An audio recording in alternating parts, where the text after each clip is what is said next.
Halo, jumpa lagi dengan Saham Star Analytics. Bersama saya Usman Hidayat. Assalamualaikum warahmatullahi wabarakatuh. Apa kabar Bapak-bapak, ibu-ibu, teman-teman sekalian? Semoga sehat-sehat, baik-baik semua ya. Saya hadir bersama Saham Star lebih awal Bapak Ibu ya. Saya usahakan setiap hari atau setiap malam sekitar pukul 20 sudah saya unggah di kanal YouTube saya. Karena saya pertimbangkan perkembangan viewer penonton itu tidak begitu berarti buat saya, tidak begitu banyak ya maksud saya. Nah, saya asumsikan memang kalau saya rilis pagi hari itu masih jam-jam sibuk, sehingga saya kembali berpikir bagaimana mengusahakan biar tayang malam sebelumnya. Nah, kemudian saya menemukan metodologi atau cara yang lebih cepat dalam updating data dan melakukan analisis ya. Hari ini saya angkat sebuah topik dibayangi pelemahan rupiah. Saham blue chips diduga masih dalam tekanan. Ya. Saham blue chips utamanya karena pelemahan rupiah atau penguatan dolar yang kita rasakan sejak minggu kemarin ya. Sejak Amerika merilis inflasi produsen yang naik dan dengan demikian mendorong kenaikan atau penguatan dolar Amerika Serikat dan rupiah melemah. Tampak semakin menguat ya dolar Amerika terhadap rupiah dan ini ada beberapa isu dalam negeri, BI rate, defisit neraca pembayaran, kemudian M2 naik ya, jadi jumlah uang beredar, likuiditas perekonomian naik dan kredit melambat ya. Ya, saya kembali sampaikan, saya tegaskan bahwa ini tidak ada maksud untuk mengajak merekomendasikan untuk membeli dan menjual saham tertentu. Putusan investasi ada di pihak pribadi masing-masing ya, dan juga tanggung jawabnya dari pihak pribadi masing-masing ya. Ya, ini kembali saya ulas bahwa yang hijau ini adalah IHSG, kemudian LQ45 yang kuning, CI30 yang merah ya. Tampak bahwa ini saya normalize sejak 8 Agustus. Ya, IHSG sebenarnya sebelum ada pengumuman inflasi itu relatif meningkat ya, tapi setelah ada pengumuman inflasi Amerika ya eh, menurun, menurun karena ini eh, sentimennya adalah dolar menguat ya. Kalau dolar menguat, otomatis rupiah tidak punya daya saing, tidak punya bergaining ketika investor asing ingin menanamkan investasi portofolio di dalam negeri ya.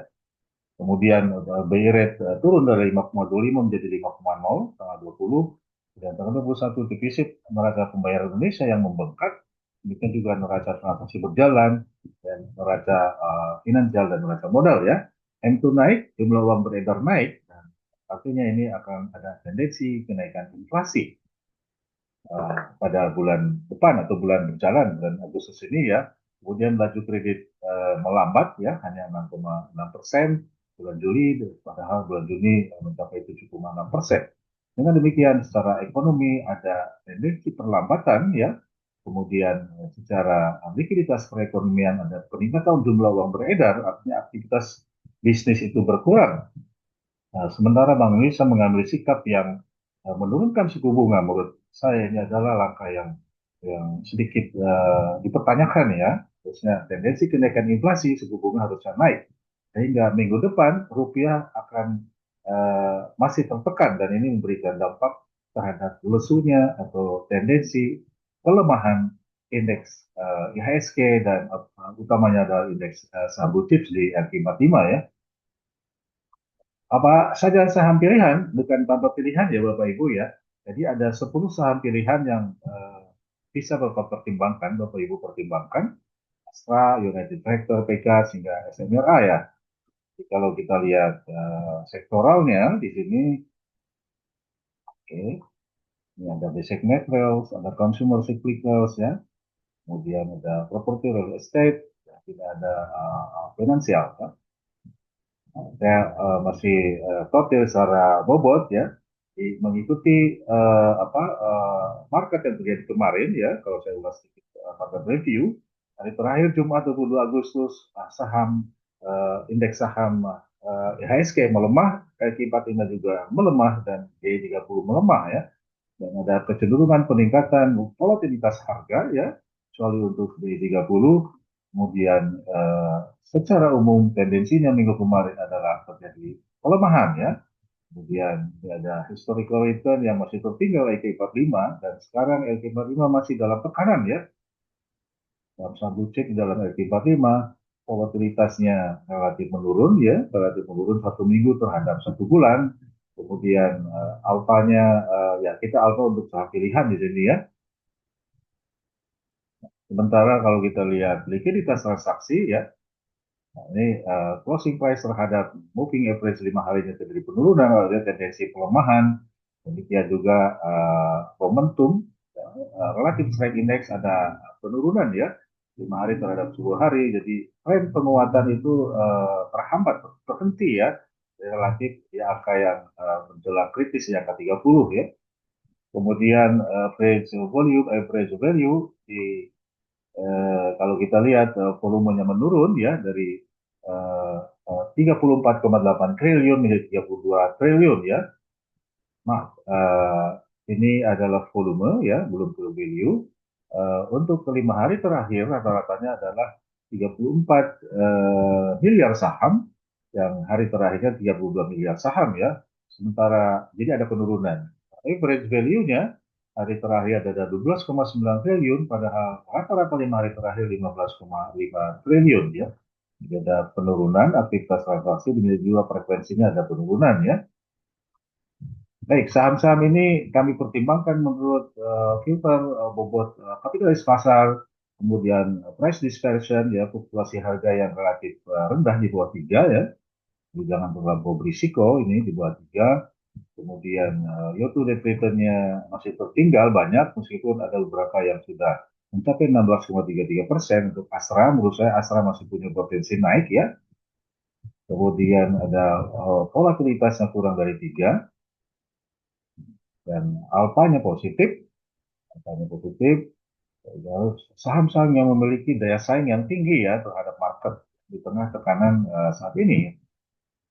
Kemudian ya ini momentum closing price terhadap moving average 5 harinya positif ya, positif. Jadi ada tendensi golden cross ya.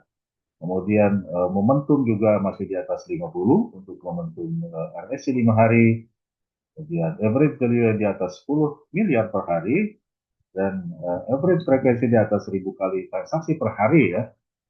Yang ini PE ratio-nya masih di bawah 25, untuk ini ya masih jauh di bawah 25 ya, yang finalnya. Yang tinggi adalah SIDO 13,90% ya. Kita lihat perkembangan SIDO memang sangat mengejutkan ya, tinggi sekali perkembangan kenaikan harganya ya.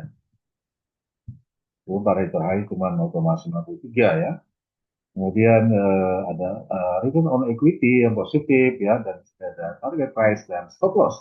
Jika saham terus meningkat, jangan serakah, jangan tamak kata orang. Segera lakukan likuidasi, profit taking hari yang sama ya. Kita semangatnya sebenarnya trading jangka pendek ya. Kemudian kalau ternyata ada penurunan, segera lakukan stop loss. Ini adalah sektor dan subsektor. Kemudian secara syariah, kita bisa pilih yang syariah ada 9 dari 10, jadi hanya satu yang bukan syariah adalah auto. Ingat, kesyariahan itu bukan semata-mata bisnisnya, tapi rasio keuangan antara total pinjaman berbunga yang bersumber dari sumber pembiayaan yang interest based financing itu ya, maksimal 45% dari total asetnya ya, dan tidak melakukan bisnis yang tidak sesuai dengan semangat syariah ya. Dan ini waspada terhadap saham-saham yang high risk, auto, data, Tija, BSS, WIRG ya. Di, kalau di sini ada auto juga terjaring di dalam high risk stock ya. Berdasarkan kriteria-kriteria yang bisa sebutkan di sini ya. Jadi sebenarnya utamanya adalah volatilitas dan dispersionnya ya. Jadi kalau dispersion, price dispersion itu kayak ya IHSG 0,6, ini kira-kira kenaikan dan penurunan harga atau IHSG itu nggak akan lebih dari 0,6% per hari. Kalau lebih dari itu bisa dikatakan itu kenaikan yang tinggi ya harian. Nah, di sini kita bervariasi ya, 5 hari dari 8,72 hingga 1,81 ya, dari berbagai kriteria ya.